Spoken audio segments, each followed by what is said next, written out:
Alors la situation qu'on a actuellement en Israël, elle est finalement assez proche de la situation qu'on a en Ukraine, si vous remarquez bien.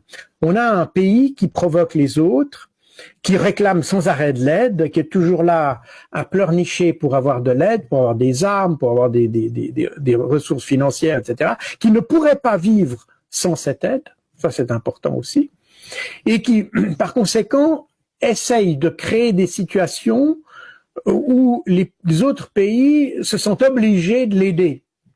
On est exactement dans cette situation-là.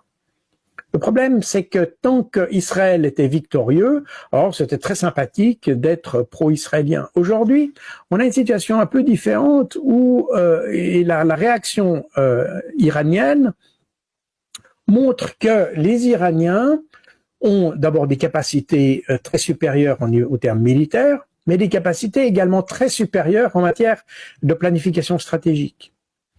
Et par conséquent, on est aujourd'hui Israël, mais ça fait partie, et on retrouve le même phénomène en Ukraine.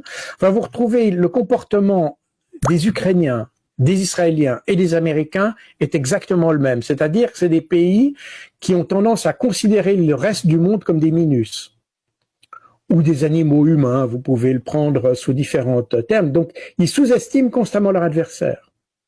Et le fait de sous-estimer constamment l'adversaire, ça veut dire qu'à un moment donné, ils se retrouvent face à une résistance beaucoup plus forte que ce qu'ils avaient estimé. Israël n'a pas la capacité de détruire l'Iran.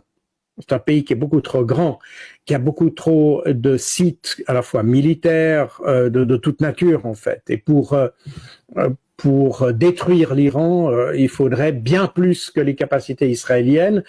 Même sans doute, les capacités américaines n'y suffiraient pas, probablement.